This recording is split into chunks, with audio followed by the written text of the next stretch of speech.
All right, so for this video, we'll pick up in what would be chapter 3 of the book.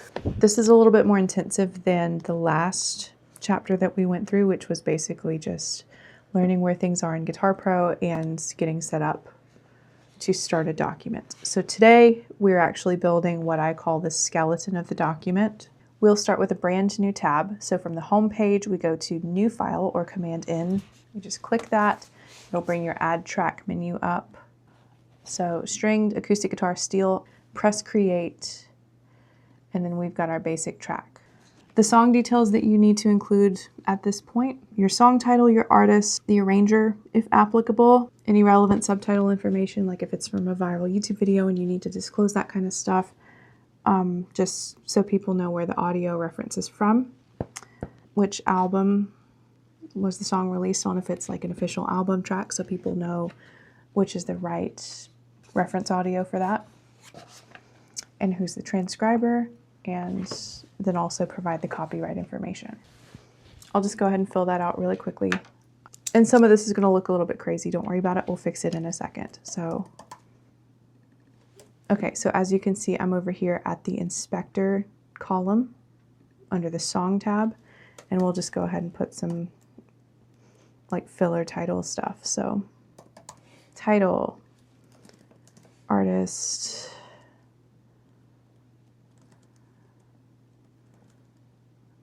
optional, reference,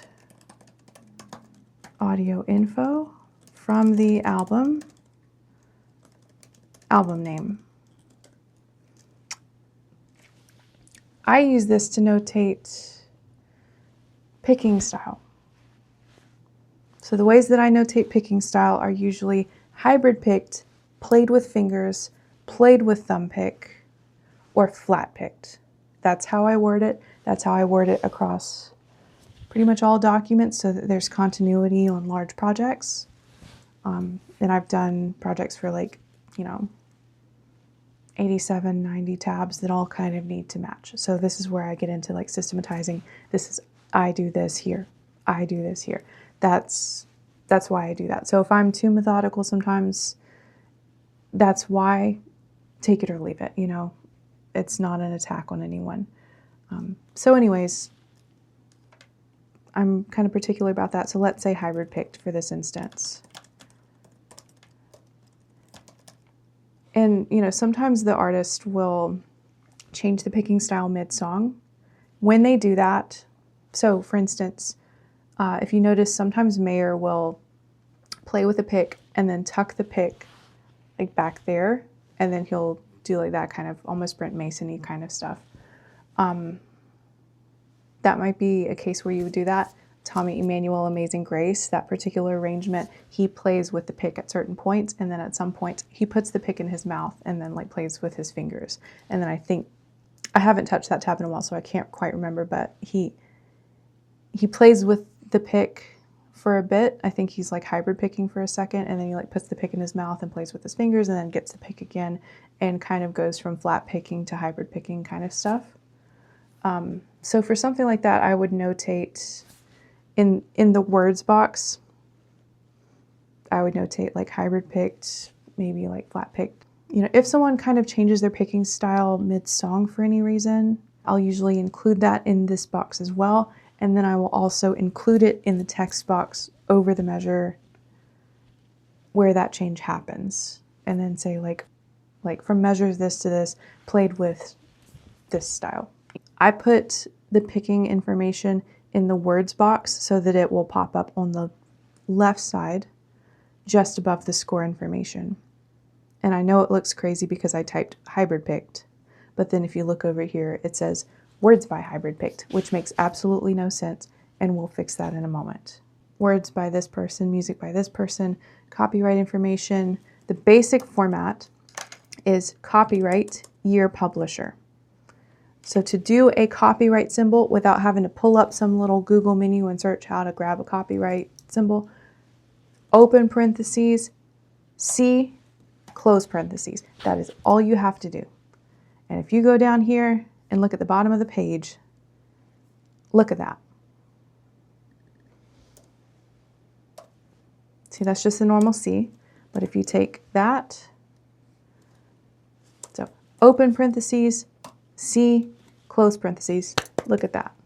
So that's all you have to do. And then again, your basic format, and I will dive deeper on this in a second. Your basic format for copyright is copyright symbol, year, publisher. The second line just kind of shows up automatically. It says all rights reserved, international copyright secured. You don't really have to change anything about that. The only time you might have to change that is if you have a client who's specifically requesting certain copyright information. Usually that doesn't happen. So, transcriber credit, I would just put my own name, obviously. And that's basically all the track information you need. So there's a couple things I don't like right now, so we're going to fix that really quickly. I don't like the title. I don't think it's big enough. I don't like that the entire document is Times New Roman. I think it's kind of boring. And the graphic designer in me wants a little bit more diversity with that. So I want to change this font. My transcriber credit, I want it to show up over here. It's invisible even though I typed it in. And then this says words by hybrid picked, which doesn't make sense. So to change these details, we're going to go up here to what's called the style sheet. So you go to the very, very top ribbon, the File tab, and then go all the way down to Style Sheet, which is F7 as your shortcut. And this brings up this lovely little menu with Word document style controls. If you're into publishing, this is just chef's kiss in version 8. Just because I don't want this to show up too weird looking on screen, I'll change the staff line thickness. If you're in book publishing, that's a really fun little feature that keeps the book from printing weird. So if your lines are disappearing when you print books, fix this right here, staff line thickness. It does. I just eye it. It's not exact. But it just makes those lines a little bit thicker so that they show up better when you print a book or when you do a screen recording like this. So that's just an aside. Yeah, style sheet. We want to change the header. So style sheet, header and footer, first page, and down here we can change the font. From a design perspective, I like to keep most of the document text in Times New Roman because people are familiar with it. They know what to expect. The serifs on that font kind of indicate to your eye like to go left or right, but they also, serifs, those little lines on the edges of each stroke in a character. So Times New Roman is a serifed font, but Arial or Helvetica would be a sans serif, sans as in S-A-N-S, without sans serif. So without serifs. It's just French. We just say it. But serifs serve the purpose of helping guide your eye and just kind of, it's like a shorthand so that your eye doesn't have to like process as hard to know what a character is. So it helps your eye see things more easily at a glance, and it helps your eye travel horizontally across the page as well. So serifs are useful in that sense, and so I like to keep them for smaller text. It's a classic font that people are comfortable with. People are used to reading. If you need to break things up, a lot of times what you can do is mix serif fonts with sans serif fonts to create a little bit of like depth to your typefacing situation. I tend to just leave the rest of the document in Times New Roman and maybe play with the font size or the boldness and the italicized details on the Times New Roman stuff. And then for the title, I'll pick a sans serif font. So Menlo is the one that I used in the book for a lot of examples. It's sans serif. Kind of reminds me of Wolfpack. A lot of like 80s nostalgia stuff. So let's increase the font size and press apply. That's a little big. take it down to 40, see if that's any better. Little better. Let's do 30. That's fine for now. But you see it separates the title from the rest of the document. If I'm working for another artist, I will set up a template that matches their branding in so much as I can emulate that within reason. So I'll go on an artist's website if I'm working for them and figure out what kind of fonts did they use on their website, what kind of fonts are they using on their merch, what kind of fonts are they using on their albums, and I'll try and find a happy medium that makes sense and doesn't have too many like crazy characters and things like that that wouldn't register sometimes. So yeah, I'll do a little bit of like branding research on an artist if I'm transcribing for them to make sure that this title is kind of reminiscent of their website or their albums and merch and things like that. So I try and stay stylistically congruent with whatever they're already doing. We're just playing around for a minute. From the album, I usually turn this into italics because it's not as important as the artist's name.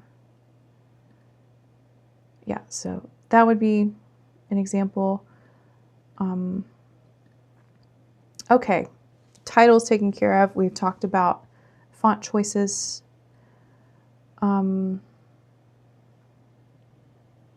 Now let's fix this whole words by hybrid picked nonsense. So we do want this visible. And anytime you see this little like parentheses around like words or parentheses around music, it's telling the software to like take whatever is in this text box. So the text box for words. Like that's how the computer like labels that for itself. So words by hybrid picked. You see what it's doing? So you could just remove that. So it just relays whatever I've already put in here with nothing added to it. So now we press apply. So if you need to pause right now and just kind of emulate that in your own version, that's basically what you do. Just %words%. Press apply. So that's how we fix that. Transcriber is not visible. So we go down here and we click that and we press apply and it populates right there. Now, just to icing on the cake, I feel like tabbed has more of a bootleg kind of connotation to it, whereas transcribed implies that someone like paid you money to do this and there's like expectation behind it and it's a little bit more formal and there's more detail. And so the connotation of transcribed just feels a little bit more professional. And so I want to change that really quickly. So tabbed by %tabber%. You see it's saying tabbed by Kirby Jane as a result of that little bit of almost code. So now we just take tabbed and we just replace it with the word transcribed. We don't mess with the function of it at all. And then we just press apply and now it just says transcribed by Kirby Jane. Let's assume this is my song that I self-published, that I released on an album all by my lonesome. It would be copyright 2026 Kirby Jane. That's how that would look. So if we zoom in, that's an example. So yeah, that's how you do your liner notes, basically. If you don't want to do this every single time you open a document, you can go up here to Style Sheet, go down to Options, Save Style. And then it'll save as a .gps, which is like a Guitar Pro style.